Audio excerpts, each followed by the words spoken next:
देवेंद्रजी फडणवीस यांनी दिलं होतं।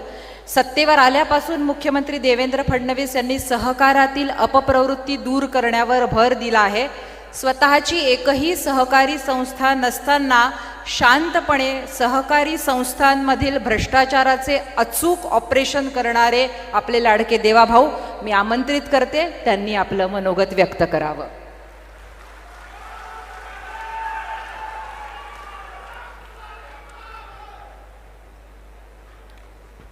हिंदवी स्वराज्याचे सरसंस्थापक छत्रपती शिवरायांना मानाचा मुजरा करतो।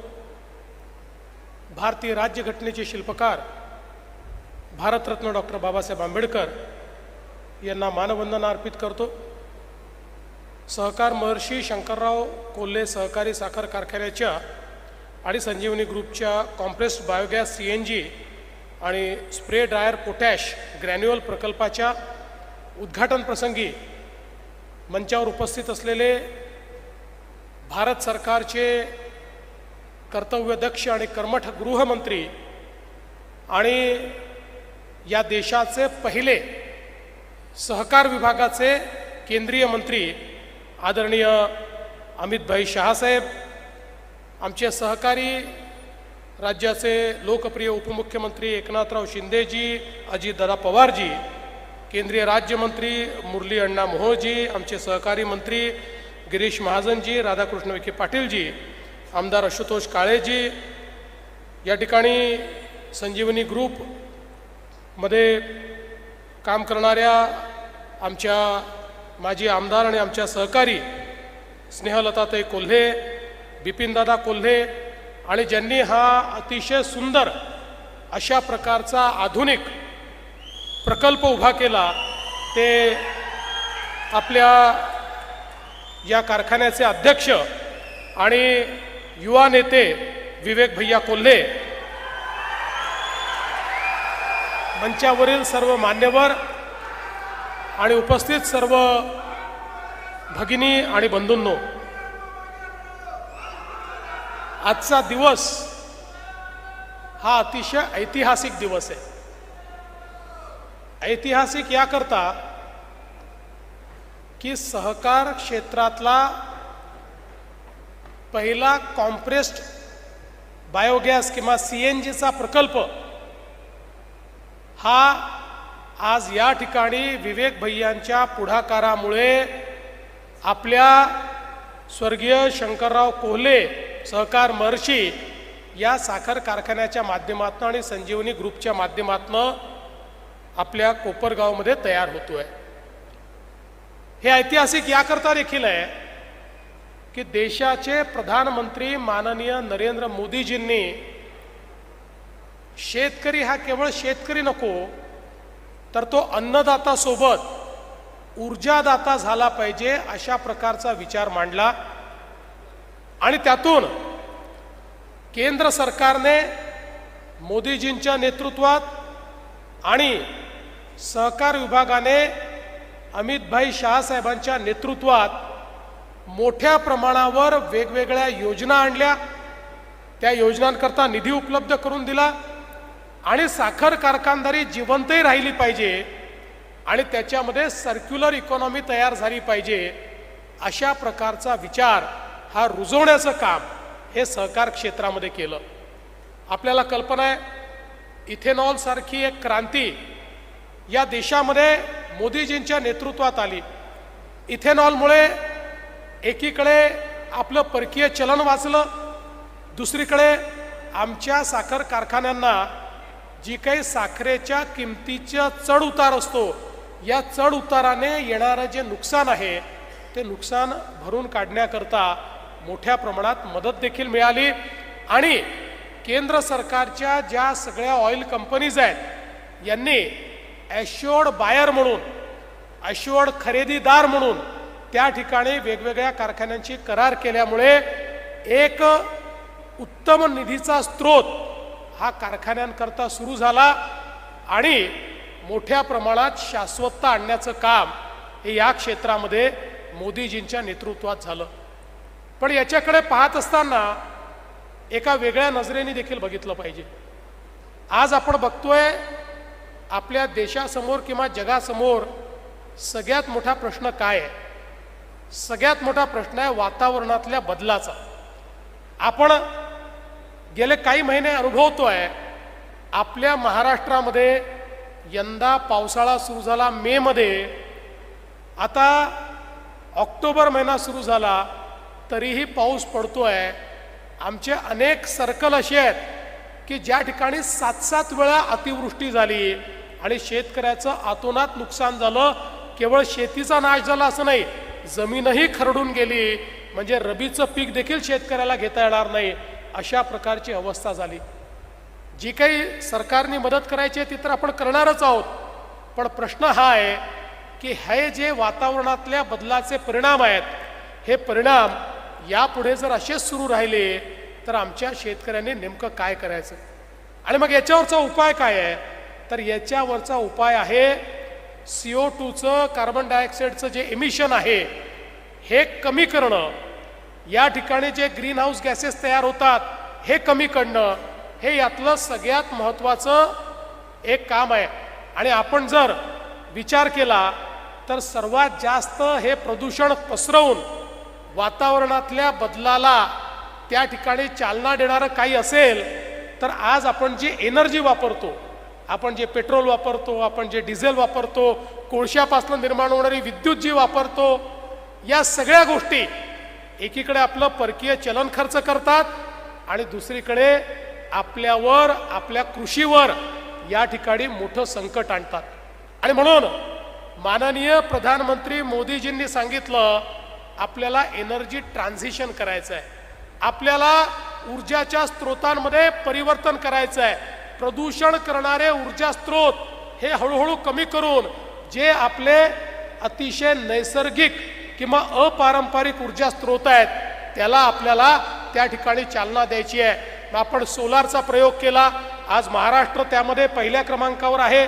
सोलार सारखे अनेक प्रकल्प आपण केले, पण त्यासोबत पेट्रोल आणि डिझेल याचं अल्टरनेटिव्ह तयार करणं हे अत्यंत महत्त्वाचं. मग त्याच्यामध्ये पहिल्यांदा पेट्रोल डिझेलमध्ये मिश्रण या ठिकाणी करण्याचा निर्णय झाला.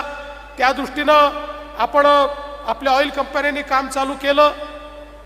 फ्लेक्स इंजिन आपण आणले की ज्याच्यामध्ये 100% इथेनॉलवर आपल्या गाड्या चालू शकतील.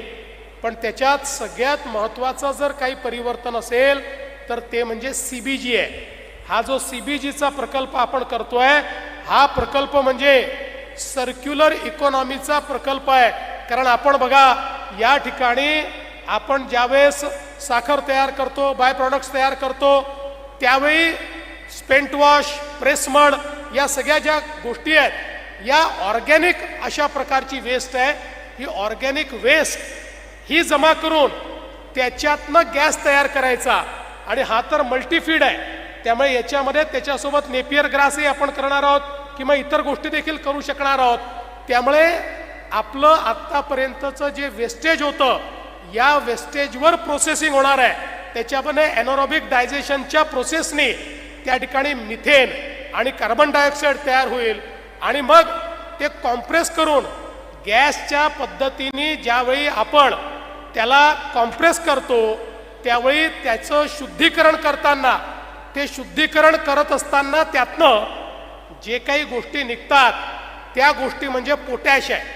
म्हणजे एकीकडे आता काय झालं, जो आपला कचरा होता त्यातनं गॅस तयार केला आणि गॅसचं प्युरिफिकेशन करताना जो कचरा निघाला ते बायो फर्टिलायझर झालं.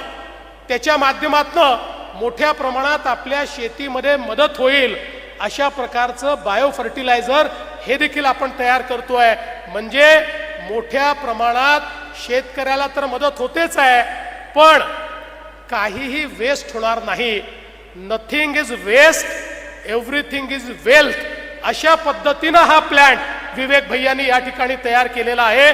म्हणून हे महत्वाचं आहे.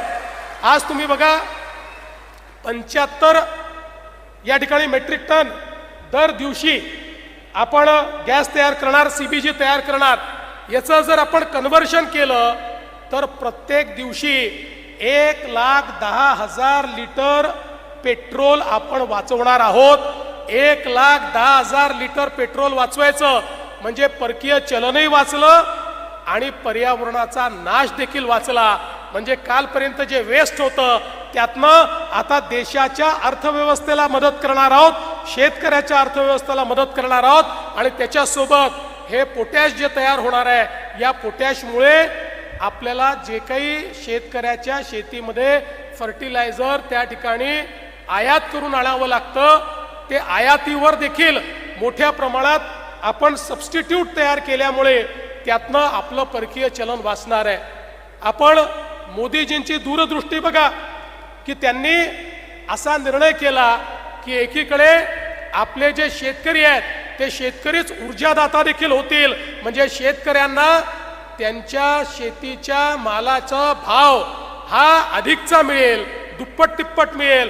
कारण आज शेतमालाचा भाव हा आपल्याला माहिती आहे आंतरराष्ट्रीय बाजारपेठ ठरवते, पण अशा प्रकारच्या कन्व्हर्शनमुळे तो भाव आपल्याला जास्त देता येतो आणि दुसरीकडे देशाचं परकीय चलन वाचवण्याचा प्रयत्न देखील या माध्यमातून होतोय. हे अत्यंत महत्त्वाचं आहे. आज आम्ही ज्यावेळेस येत होतो त्यावेळी आम्हाला अमित भाईंनी सांगितलं की अशा प्रकारचे अनेक प्रयोग आम्हाला करायचे आहेत, अनेक अशा प्रकारचे वेगवेगळे युनिट आम्हाला उभारायचे आहेत. केंद्र सरकार NCDCच्या माध्यमातून त्याला पूर्ण फंडिंग करायला तयार आहे. महाराष्ट्रामध्ये अशा प्रकारचे वेगवेगळे कारखाने जे हे करायला इच्छुक आहेत ते तुम्ही शोधून काढा आणि त्याकरता सगळा पैसा केंद्र सरकार या ठिकाणी देईल.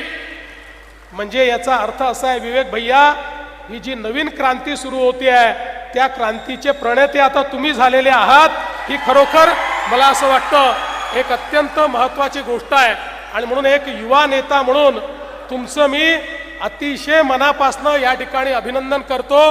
आणि ही जी विजन देशाचे प्रधानमंत्री आणि देशाच्या सहकारिता मंत्र्यांची आहे की पहिल्यांदा आमच्या सहकार क्षेत्रामध्ये शाश्वतता आणून शेतकऱ्याचा विचार करणं, हे जे या ठिकाणी सुरू झालेलं आहे, मला असं वाटतं हे खरोखर एक नवीन विजन आज आपल्या भारतामध्ये आपल्याला पाहायला मिळत आहे.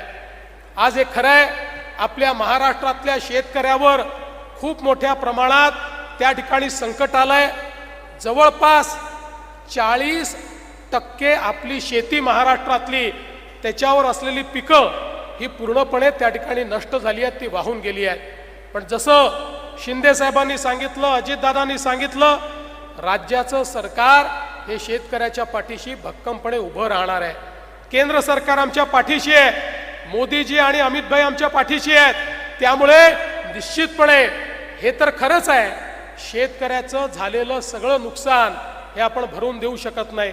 हे देखील खरं आहे की ज्यावेळेस उभी पिकं ही त्या ठिकाणी करपतात, उभी पिकं ज्यावेळेस त्या ठिकाणी झोपतात, त्यावेळी शेतकऱ्याचं दुःख हे अवर्णनीय अशा प्रकारचं असतं. कारण ते पीक शेतकऱ्याला पोटच्या पोरासारखं वाटत असतं. त्यामुळे त्याचा झालेला जो लॉस असतो, त्याचं त्या ठिकाणी आलेलं दुःख असतं, हे दुःख तर आपल्याला भरून काढता येत नाही. पण एवढं निश्चित करता येतं की तो शेतकरी पुन्हा आपल्या पायावर उभा राहील, भक्कमपणे उभा राहील. ही मदत तर राज्य सरकार निश्चितपणे करू शकते आणि तेच करण्याचा प्रयत्न, ही फुंकर मारण्याचा प्रयत्न आम्ही या ठिकाणी राज्य सरकारच्या माध्यमातून करणार आहोत. हा विश्वास या निमित्ताने मी आपल्याला देतो. आणि मगाशी अजितदादांनी उल्लेख केला, ही गोष्ट खरी आहे की यावेळी विधानसभेच्या निवडणुकीच्या वेळी या ठिकाणी आमची महायुती होती आणि महायुतीमध्ये खरं म्हणजे या ठिकाणी आमचे काळेसाहेब हे उमेदवार होते आणि म्हणून आम्ही स्नेहलताताईंना आणि या ठिकाणी विवेक भैयांना, बिपिन दादांना सांगितलं आता महायुती आहे, त्यामुळे तुम्ही निवडणुका लढू नका. आपण आता सगळे या ठिकाणी खऱ्या अर्थानं आपले जे NCPचे उमेदवार आहेत त्यांना, आशुतोष काळे साहेबांना या ठिकाणी मदत करू. आणि त्यांनी ती मदत केली आणि आज आपली महायुती भक्कम आहे. पण त्याचवेळी आम्हाला याचीही कल्पना आहे की आम्ही ताईंना आणि या ठिकाणी भैयाला हे सांगितलं होतं की तुमचं जे काही राजकीय भवितव्य आहे त्याची काळजी अमित भाई आणि आम्ही घेऊ. त्यामुळे आम्ही ते विसरलेलो नाही आणि अमित भाई पण विसरलेले नाही.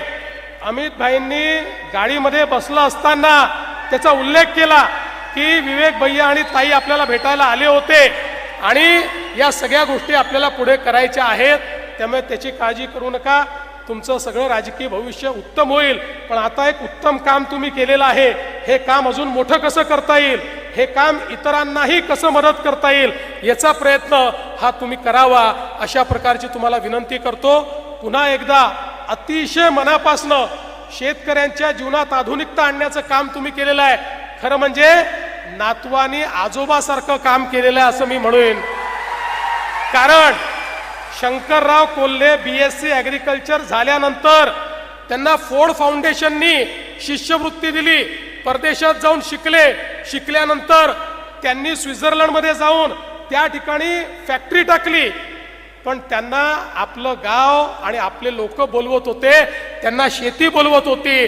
त्यांना वाटलं शेतीत जाऊन प्रयोग केले पाहिजेत आणि म्हणून इथे येऊन शेतीमध्ये प्रयोग करून हे एवढं मोठं साम्राज्य, त्या काळाची आधुनिकता ही शेतीमध्ये आणण्याचं काम त्यांनी केलं. आता तोच कित्ता बिपिनदादांच्या आणि स्नेहलताताईंच्या आशीर्वादाने विवेक भैया तुम्ही गिरवलेला आहे. म्हणून नक्कीच शंकररावांचे आशीर्वाद तुम्हाला या ठिकाणी मिळतील हा विश्वास व्यक्त करतो आणि माझं बोलणं संपवतो. जय हिंद, जय महाराष्ट्र. अमित शाह जी के परिचय की शुरुआत मैं एक वाक्य के साथ करना चाहूंगी. एक पत्रकार